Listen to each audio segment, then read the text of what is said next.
philosophy on how customer support informs our product, please welcome to the stage Sabrina Gordon. Thanks.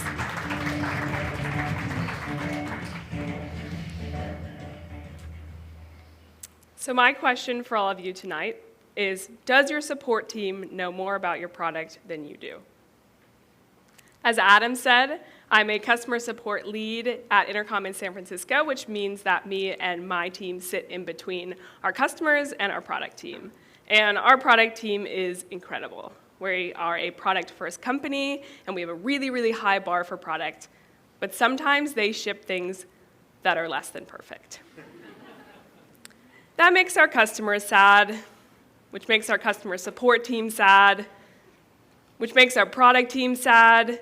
And if you're growing as fast as Intercom's growing, we have a lot of people shipping a lot of things to a lot of customers. And that's the potential for a lot of sad people. So my talk today is simply about how, as a customer support team, you can work with the product team to keep everybody happy. So this is a picture of me back when I started at Intercom about 2.5 years ago in January of 2014. I thought we were very busy then, but we are now doing about 15,000 conversations every month. I was the 4th person on the customer support team, and we now have a team of 36 people globally. Point being, we're a pretty big team supporting a lot of customers and having a ton of conversations. And when you're scaling a support team that quickly, there's the temptation to treat customer support as something you just have to deal with. And that causes companies to maybe outsource their support. The most extreme of this being putting your support team on the other side of the world. But if you have a customer support team within your company and you don't talk to them, that's kind of the same thing as outsourcing. What outsourcing solves is that customers get replies. We're not saying they're good replies or friendly replies or on-brand replies or maybe even correct replies. They're simply getting replies. But what gets measured gets done. So if all you care about is first median response time, well, then there's a really good case for outsourcing. But if you're not talking to your customer support team about how your products feel about what you're shipping, well, then your product team is basically numb to the frustration that your customers are facing. And if you're not looking at those conversations that your customer support team is having with your customers, you're basically throwing all of that information away. You might say, it's fine, I have a really good research team, they talk to my customers, I know exactly what's going on. And that might be true, but imagine you owned a restaurant. And a few days after somebody came in to eat there, you sent them an email asking them what they thought of the new soup that they ate. Well, that feedback's going to be really different than if somebody was eating at your restaurant and tapped a waiter on the shoulder to tell them the soup's a little salty. That's an extreme example, but it does highlight the difference between what we call survey feedback and unsolicited feedback. Survey feedback is what your research team is getting, and it's important, but it's context-free, it's a closed conversation, it's scoped, and you're asking about things that you know you want more information on. Whereas if you look at the conversations customer support is having with your customers, that's tons of unsolicited feedback. It's workflow-driven, it's an open conversation, it's got an open scope, and it's hitting those blind spots that you wouldn't know to ask about. When you think about customer support, you want to think about it like recycling in that you're getting 2 uses out of the same thing. You want to solve the customer problem, but you also want to solve the product problem. Most customer support only looks to solve the customer problem. And that's when you end up with things like docs and autoresponders. But if you don't solve the product problem, it's probably worse than you think. If your product team isn't getting feedback on what they're shipping, they're probably going to ship more things that your customers and maybe the market doesn't want. And if they're shipping a bunch of things that your customers don't want, well, then your product team is also getting worse at the same time that your product's getting worse. That's bad. That's really bad. So now that we all agree that it's really important to talk to your customer support team, find out what they're talking to your customers about, how do you do that? How do you make all of that data actionable for your product team? And one of the most important things we do at Intercom is we tag every single conversation that comes into our inbox with both a team tag and a category tag. The team tag being what product team owns that feature or part of the product, and a category tag being what type of conversation are we having with this customer. And because the sheer amount of conversations we're having, our product team can then create dashboards and look at the trends in types of conversations to know what we should be working on next. So they can look at spikes in certain types of conversations or just consistent high volume in a type of conversation.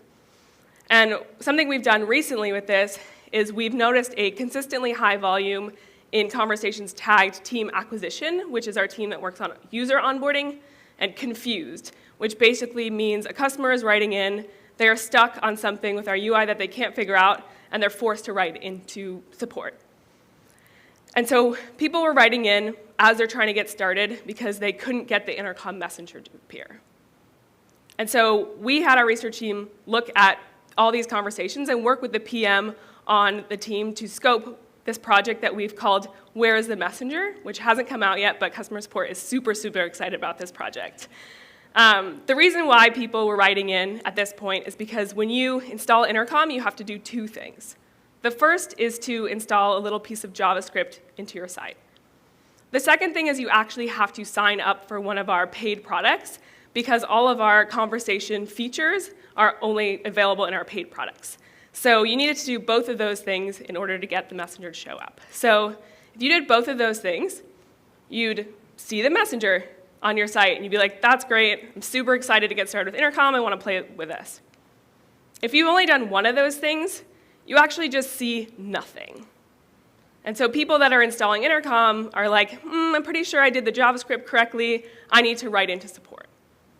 And so we were able to identify this issue and what was causing a lot of people to write into customer support to scope this project. So what's about to happen, not yet, but it's about to happen, is if somebody installs Intercom and they've done both of those things correctly, they will see a little pop-up telling them exactly that, saying you're all set to go and you can start playing around with Intercom. If they only do one of those things correctly, they will see something that tells them that. And it'll say, hey, you got the JavaScript set, but you need to go back into the Intercom UI and sign up for a trial of one of our products. So hopefully that'll mean that customer support isn't dealing with the same types of conversations, and we should see a decrease in the things we're tagging team acquisition and confused. Another thing we can do, because customer support is tagging all these conversations, is PMs can go in and basically sort the conversations by the type of conversation it is, and then look at each category individually to decide what to do with that information. So one of my favorite categories that we tag is what we call this unaware category. And that's what we use when people write into us and basically are requesting features that already exist in our product. So that's great customer support experience where you can basically make that customer really happy right then, but it's kind of a bummer that they had to write in to ask about it. So PMs can then look at these conversations and decide what sort of customer-facing docs or how to tweak our marketing content in order to make the features they've worked so hard to build more discoverable for our users. Another category is simply what we call bug report. If you're shipping things really quickly, as Stephen was talking about, things are bound to break. And it's important to keep track of this because we want to make sure that one part of our product isn't particularly problematic. Maybe we want to shuffle engineering resources around. We also like to keep track of it on a customer support front so that we can follow up with people really easily when their issues have been fixed. And the way that we do this is we have really cool GitHub integration. So when we open issues on GitHub, we can link the conversation in Intercom to the issue in GitHub. And when the developer closes the issue in GitHub, our conversation automatically reopens in Intercom. And we have a really easy way to follow up with our customers to tell them that everything is set. The last category I want to talk about is what we call our feature request category. It's awesome if people are writing in asking for more from your product because it means they like what they've seen so far. But you need to have a really good way to keep track of all of this so you can make them feel like their voice is being heard, because ultimately you're building your product for your customers. So the way that we do this in Intercom is we tag all of these feature requests that come in, and we create what's called our customer voice report every quarter. And this is the top 10 feature requests for that quarter. It's important to remember we don't build all of these 10 feature requests. You need to keep severity in an ordered list. Ken Norton, who's a partner at Google Ventures, highlights this point really well when he says, you can rank the planets by habitability, but if you kept severity in that ordered list, you'd realize that 1 is way more habitable than the rest, although Mars is slowly catching up. So maybe you only want to work on the top 1 or 2 requests that your customers had that quarter and not all 10. The point to all this is simply to say that your product can get better if you're working with your customer support team and finding out what your customers are saying to them. Not only is your product going to get better, but your product team is going to get better. Customer support is enabling them to close that feedback loop and find out how they should iterate on the things that they've shipped. Because even the best product teams are going to ship things that are less than perfect sometimes. But as long as you have that feedback coming into them, everyone can still end up pretty happy.